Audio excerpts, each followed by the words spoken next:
TV. Sponsored by A Taste of Cyprus, Chisholm. Now doing deliveries. It's Jim in Romford with my main man, Two Tanks, OD, Davies. What up, what up, what up? We're doing a Mickey Theo style interview in the car. You know, it's good to change things up sometimes. Yes, so. It's all about the settings, man. It's all about the settings. 100%. But do you know what I mean? Listen, man, the last time I see you, you was on Booming That TV, we was in Taste of Cyprus. Yeah, the Taste of Cyprus, listen, the food was amazing. But you know what, I'm in camp, so I'm on Winnie's Meals, the best meal preps in the planet. Yeah. And, you know, I'm still eating good. I hear that. I'm on a bit of a regime myself. Yeah. I've been training hard, you know what I mean? I got to stay ready. But yeah, man, like, yeah, I see you spot earlier, you're looking sharp, bro. I don't want to give too much away, obviously, do you know what I mean? But you're looking sharp. Yeah, I mean, you usually do anyway. Everyone said I'm looking sharp, but I don't know about in myself. I felt like there was more to give. I felt like I'm better than that. But everyone thought I was good. But well, I mean, that's always a good sign, isn't it? Yeah. If you always, but I mean, you know, like, you know, we like to criticize ourselves and stuff. I mean, that's a good thing that you think you can do more. Yeah. You always like striving for more. Yeah. That's not a bad thing, is it? It's true, 100%. Yeah. But so I mean, there's been a lot of developments happening. Yeah. Since I last see you. Let's start first off. Let's start with the Florian Marku thing. Listen, the thing about Florian Marku, I don't really want to speak about that guy because, like, he tried to use me to get views and to have a online beef. Obviously, he's been online trying to call out Conor Ben, but Conor Ben hasn't responded to him, so he knows I'm going to respond. So when I went to his gym and he done what he done, he just wanted a certain reaction, and that's what I gave to him. And now looking back now, I shouldn't have given him any attention at all. Just leave him to do what he wants to do, because that's what he wants, attention, and I gave him that attention. And he was meant to fight on my undercard on September the 30th against Jack Revelty. He's from Manchester, 12-0. He pulled out the fight. I'm like, if you're afraid of a 12-0 guy, how are you going to be trying to call out me, or you're trying to call out Conor Ben, but you're afraid to fight a guy 12-0? Now, I'm not about internet hype, internet games, trying to get views and Instagram followers. Nah, we're fighting. This is a fight business. If you ain't trying to fight, I'm not trying to help cause not internet beef. I've passed that stage now. That was when I fought Derry Matthews and that I'm trying to talk a lot to build my social media. I ain't about that life now. I'm about the fighting now. You ain't trying to fight a 12-0 kid, I ain't got nothing else to say about you. Simple. That's right. I mean, do you know what? It's, a lot of people doing this sort of stuff. They're using you to get a bit of a name for themselves, and they have no intention of fighting. No intention. Happened to me with Sam Jones. Exactly. Happened to me with Sam Jones. He had no intention. Sam Jones is his manager too. Oh, well, there you go then. Well, there you go. Well, there you go. There you go. Let's say no more. Florian Marku, Sam Jones. Say, there you go. Listen. There you go. Two pieces of the same puzzle, man. 2 pieces in the pod, mate. 2 pieces in the pod. Do you know what I mean? I mean that must be like that must be an in-house thing that that's what you got to do. Must be. Sam Jones must be telling him, listen, this is what you got to do, right? Yeah, you got to start some online beef and this thing and whatever. Get a few followers and whatever, and this but you got no intention of fighting. Exactly. If you're scared to fight like a 12-0 kid, come on, man. Like I feel embarrassed now going back and forth with guys like that. Come on, I ain't doing it no more. Nah, listen, OD man, I feel your plight. People trying to use us to get some clout. It's not right, man. It's not right. And you know what I mean? And they got no intention. Like, you know, I know you had it with Anthony Fowler. He doesn't want to fight you. He's got no intention. Exactly. You've had it with this guy now, with the Florian Marku, mate. Do you know what I mean? Because you know what? They know that when whatever you put or wherever they put up, whatever, they know it's going to get a lot of comments, a lot of views, a lot of people going to start interested in mentioning their name. Yeah, and Anthony Fowler and Eddie Hearn, they used me as well because like we was actually in talks to make this fight actually happen. And I know Anthony Fowler fights at 165 or 164. So I said to him, you know what? He fights at 154. I fight at 140. So I said, you know what? I'll go up by £10. I'll come up to 150. You come down to 150. So I'll go up by £10. You come down by £4. That sounds fair. They said, yeah. So we got the online conferencing, and once that happened, I haven't heard a single word from them. I'm like, Eddie Hearn, mate, you're a tosser because you used me to get views on your channel, and once you got all your views, ain't no contract been sent. I'm not about this internet hype, this get views. Like, nah, we can make internet hype, and then we can fight, and then we can fight on top. I'm a fighter. I'm not a fucking. I'm not a celebrity. What they called a celebrity soap opera Towie made in Chelsea. I'm not one of those guys. I'm a fighter. So we gonna talk and we gonna fight. If you wanna talk only, you're not a reality TV star. Yeah. Exactly. This is real boxing, not reality TV. Exactly. If you're trying to talk, go on a TV show, man. Go and find a show to go on. But around here, we fight. I'm from the streets. Streets, what's it called again? The deepest Hackney, man. Exactly. Come on. You know what I mean? Homerton, bruv. Come on. Homerton. I know them sides, bruv. I know them sides. 100%. You know what I mean? So basically, right, yeah, like, I'm glad we talked about this because obviously, like, moving on to it's connected to this subject, okay? You had Idris Virgo, right? Yeah. Yeah. And see, there's two sides to this. Some people are saying, oh, he's doing all this stuff. He's giving boxing a bad name and this thing, and even some people are saying, oh, he's a negative stereotype. Those are some people saying. And on the flip side, people saying, do you know what?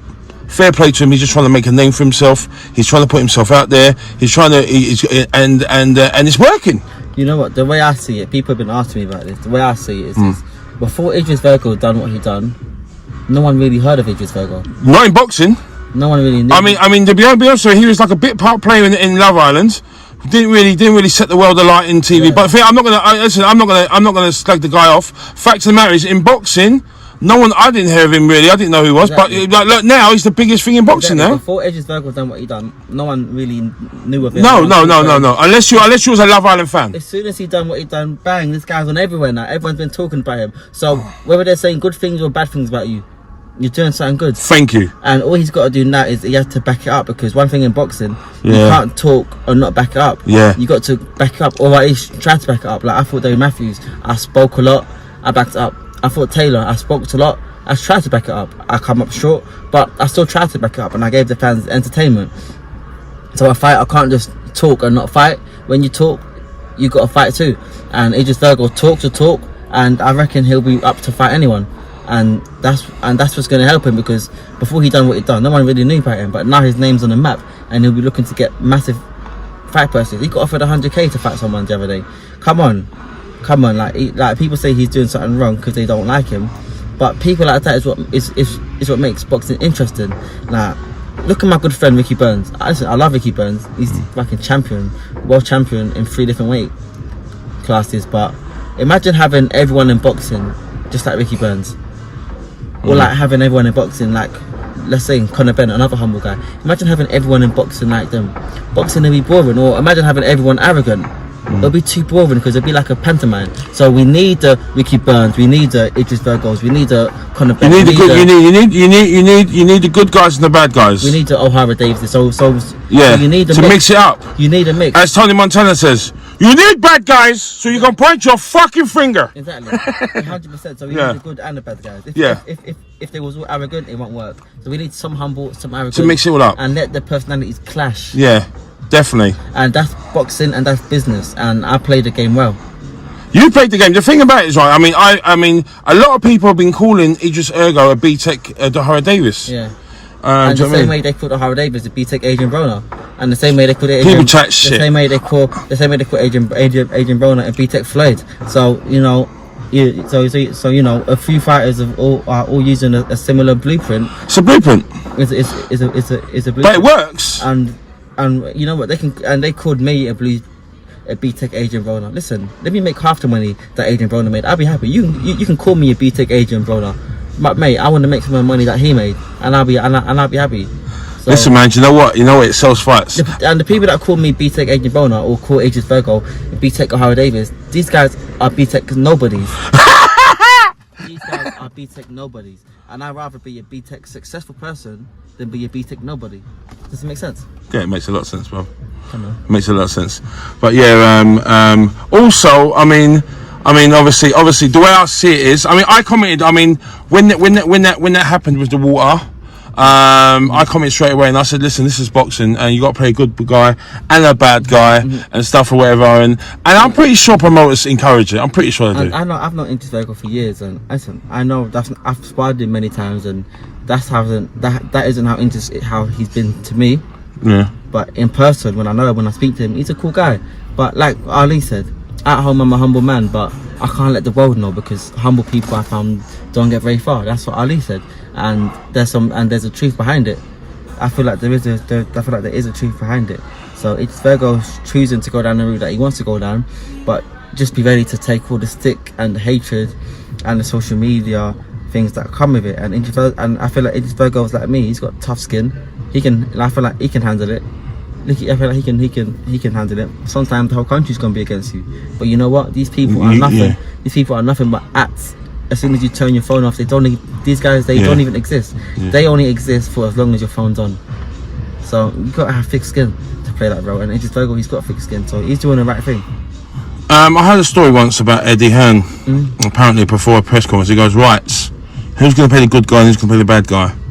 Do you think a lot of promoters, do you think they encourage this sort of thing? Listen, I always got encouraged to play the bad guy. Come on, you know, I always got encouraged to play the bad guy in my conferences. Like a lot of my conferences. What promoter? Eddie Hearn. Eddie Hearn. Not with Frank Warren. Frank Warren wanted me just to be me. Yeah. He's wanted me to be me. So Eddie Hearn encouraged you to play the bad guy? Eddie Hearn always wanted me to be the pantomime villain, because that's what sells. Eddie Hearn's all about business. What sells, make a show. That's why every conference I was at, it blew off. Every conference I've ever been in blew off. So what do you say to all the people who say that you know, by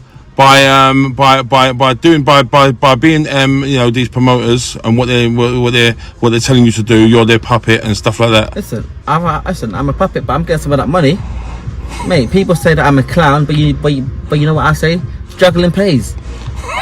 Struggling pays. Mate, you know what I'm saying? I'd rather be a puppet to Eddie Hearn I'd rather be a puppet to Eddie Hearn than be a puppet to the boss in Asda.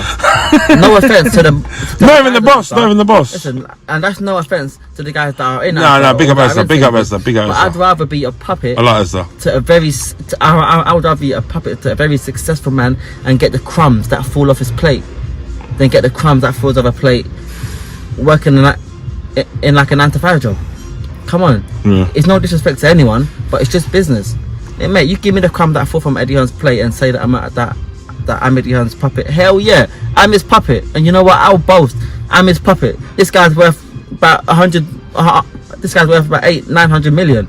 I'm his puppet. Hell fucking yeah. I'm getting some of that cake. Come on. These guys all try to criticize it. They will all do the same thing. All of them will do the same thing. Have you forgiven Eddie Hearn or? Nah, he still threw me under the bus for no reason. Yeah. But it's okay. Will you ever forgive Eddie Hearn?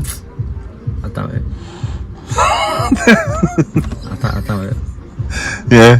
Yeah, but it happens, isn't it? But I'm sure you're gonna have to work in the future. This is boxing, isn't it? It's a small world. Nah, unless I'm fighting against one of his guys. Next time I'm in the conference with Eddie Hearn. Oh, you know, I can't wait for that. I can't wait for you when you fight a match of fire and you're in the press conference with Eddie Hearn. I cannot wait. I want to get front row seats. By that time, I'll have 10k. I want to get my press pass. I want to get from Matchroom. Listen, I want to have front row seats to that. In the conference. I want to see you and Eddie Hearn. It'll be like Ohara Davies versus Eddie Hearn, mate. It'll be the main attraction. Me and Eddie Hearn are going back and forth. I need answers. Why are you throwing me under the bus for? After you told me to send up a tweet, I sent the tweet that you told me to send up. Why are you throwing me under the bus? I think the best thing to do is, why are you lying and making it seem as if I got dropped? As if I got dropped. Matchroom never dropped me. I had offers by both Matchroom and Frank Warren, and I chose Frank Warren. Me and Eddie Hearn spoke on the phone a day before I signed to Frank Warren, and Eddie Hearn sent me a text. By the time, the time when I joined Fred, I had a few texts on my phone of the offer that Eddie Hearn offered me. Eddie Hearn offered me a free fight. I had the offer on my WhatsApp, and I'm like, I could post this up now and expose this guy, but you know what? I thought I'm gonna be the bigger man. I'm gonna leave it. And now the whole world's thinking I got dropped by Eddie Hearn. Come on, a promoter dropped me, the pantomime villain OD.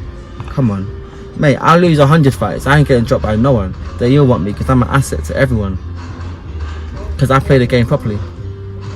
Do you think that's probably why the Fowler fight didn't go through? Because maybe he was a bit apprehensive about you telling everyone, you know, about all this.